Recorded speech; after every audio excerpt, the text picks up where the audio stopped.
ஐந்து கரத்தனை ஆனை முகத்தனை எந்தின் இளம்பிறை போலும் எய்ச்சனை நந்தி மகந்தனை ஞான கொழுந்தனை பொந்தியில் வைத்தடியை போற்றுகின்றேனே. நாளின் செய்யும் மனிதானின் செய்யும் மணி நாடி வந்த கோவில் இன்சையும் கொடுங்கோற்று என் செய்யும் குமரேச சிறு தாளும் சிலம்பும் சிலங்கையும் தண்டையும் சண்முகமும் தோலும் கடமும் எனக்கு முன்னே வந்து தோன்றிடினே. சர்வமங்கல மங்கல்யே சிவ சர்வர்த்த சாதிகே சரண்யே திரிஜம்பிரிகே கௌரி நாராயணி நமோஸ்துதே. ஞானம் நந்தவனம் தேவம் நிர்மலம் ஸ்படிகாக்கிருத்தியம் ஆதாரம் சர்வ வித்யாநாமய கிரீவம் உபாஸ்மகே. வணக்கம். நோய் சம்பந்தப்பட்ட விஷயத்திலே ஒருவருடைய ஜாதகத்திலே லக்னத்திற்கு எத்தனை கூடிய கிரகம் எத்தனை கூடிய பாவகம் தொடர்பு பெறுகிறதோ அந்த காரகமும் அந்த பாவகத்துக்கும் ஏற்றது போல அந்த ஜாதகனுக்கு நோய் சம்பந்தப்பட்ட விஷயத்திலே பாதிப்புகள் இருக்கும் அப்படின்னு சொல்லலாம். அப்போ நோய் என்றாலே பொதுவாக 4ஆம் பாவகத்தை குறிக்கணும். அப்போ நடக்கும் தசா புத்தி எது அப்படின்னு பார்க்கணும். அதில் 6-8 அதிபதிகளின் தசாபுத்தி காலங்கள் நடைமுறையில் வரும் காலம் அந்த ஜாதகனுக்கு, அதாவது 6இல் வரும் நோய் குணமடையும், 8இல் வரும் நோய் குணமடைய வாய்ப்புகள் இல்லை. ஏன்னா 6ஆம் வீட்டில் 6ஆம் வீட்டு தசாபுத்தி காலங்களில் வரும் நோய் அவரால் தாங்க முடியாது. வலிகள் அதிகமாக இருக்கும், பிரச்சனைகள் அதிகமாக இருக்கும். அப்போ ஒரு வைத்தியரோ, அதாவது ஒரு மருத்துவரையோ அல்லது ஒரு சித்த மருத்துவரோ யாரோ ஒருவரை தொடர்பு கொண்டு எளிதிலே அது குணமடையும்படி ஜாதகர் செய்து விடுவார். அதில் 6ஆம் வீட்டு தசாபுத்தியில். அப்போது 8ஆம் வீட்டு தசாபுத்தி நடக்கும் காலத்தில் வரும் நோய் எப்படி இருக்கும்னா வலி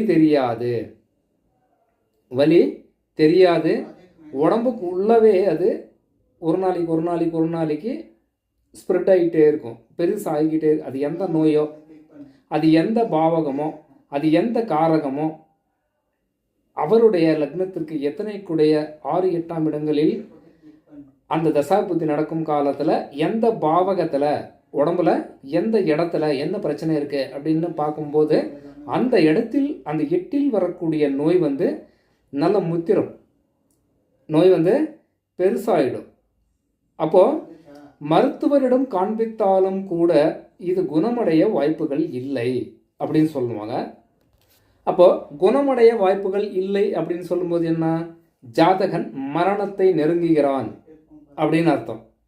அப்போது 8இல் வரக்கூடியது ஒரு ஜாதகனுக்கு வரவே கூடாது, வராமல் பார்த்து கொள்ள வேண்டும். அப்போ இப்போ நவீன காலத்தில் எல்லாமே உடம்பு டெஸ்ட்டு ஃபுல்லாக, உடல் முழு பரிசோதனை, இவ்வளோ ஃபீஸு 2000, 3000, 6000 அப்படின்ற மாதிரிலாம் இப்போ விரைவில் வந்தாச்சு. அப்போது எச்சரிக்கையாக உடல் முழு பரிசோதனை செய்து கொள்வது ரொம்ப முக்கியம். ஏன்னா நோய்வாய் சம்பந்தப்பட்ட விஷயத்திலே ஆரம்ப காலங்களிலே ஒரு ஜாதகனுக்கு தெரிந்துவிட்டாலே, ஏன்னா அந்த தசாபுத்தி காலங்கள் வரும்போது அருகிலுள்ள ஒரு ஜோதிடரை அணுகி அவர் சொல்லுவார், இப்படி தான் உனக்கு இருக்குது அப்படின்னு சொல்லுவார். அப்போது அதற்கேற்றது போல உங்களுடைய ஒரு 40 வயசு 45 வயசு அந்த மாதிரி ஒரு காலகட்டங்களில் அல்லது 6-8 கூடிய தசாபுத்தி காலங்கள் நடைமுறையில் இருக்கும் காலம், வயசு எது வேணாலும் இருந்துட்டு போட்டோம், இப்படிப்பட்ட காலங்களிலே அருகிலுள்ள ஒரு ஜோதிடரை அணுகி அதுக்கப்புறம் ஒரு மருத்துவரை அணுகி உடல் முழு பரிசோதனை செய்து கொள்வது மிக அவசியமாகிறது. ஏனென்றால் நோய் என்பது ஆரம்ப காலங்களில் கண்டறியப்பட்டால் விரைவிலே குணமடைய வாய்ப்புகள் உண்டு. அப்போ நோய் முத்தின பின்னாடி நல்லா பண்ணுறது அப்படின்றது குணமடைய வேண்டும் என்று நினைப்பது தவறாக வருகிறது. அப்போ மூலவியாதி என்பது ஒருவருக்கு எந்த விதத்திலே தெரியும்? அப்போ ஜாதகத்தின் நிலைகள் அவருடைய ஜனனகால ஜாதகத்திலே எந்த தசாபுத்தி காலங்களிலே அந்த ஜாதகனுக்கு மூலவியாதி சம்பந்தப்பட்ட விஷயம் அந்த ஜாதகனுக்கு தெரிய வரும். அப்படின்னா பொதுவாக என்ன சொல்கிறோம், மூலம் அப்படின்னாலே உடம்பு ஓவர் ஈட்டுப்பா, அதாவது உடம்பு அதிகமான சூடு இருப்பதனால தான் இந்த நோய் வருது அப்படின்னு ஒரு பொதுவான கருத்தாக நாம் கூறுகிறோம்.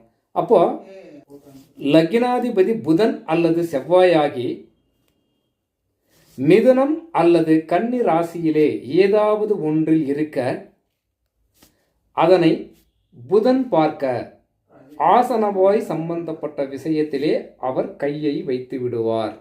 அப்போ என்னாகும், மூலம் இந்த ஒரு காலகட்டத்திலே ஆரம்பமாகி விடுகிறது அப்படின்னு அர்த்தம். அப்போது இந்த மூலம் சம்பந்தப்பட்ட விஷயத்திலே செவ்வாயும் புதனும் காரகர்களாக இந்த தசாபுத்தி காலங்களிலே அந்த ஜாதகனுக்கு மூலம் சம்பந்தப்பட்ட வியாதி தோன்றுவதற்கான காரணங்கள் உண்டு அப்படின்னு சொல்லலாம். அப்போ காலபுருஷனுக்கு எட்டாம் வீட்டதிபதி செவ்வாய் பகவான். ஏன்னா இயற்கையாகவே இந்த இடங்களை குறிப்பது, இந்த லக்னத்திற்கு 8ஆம் இடத்தை குறிப்பது மர்மம். அந்த மர்மம் என்ற விஷயத்திலே இந்த புதன் பகவானும் தொடர்புகள் ஏற்பட்டாலே அந்த ஜாதகனுக்கு இந்த வியாதி சம்பந்தப்பட்ட விஷயத்திலே தெரிய வருகிறது. வணக்கம்.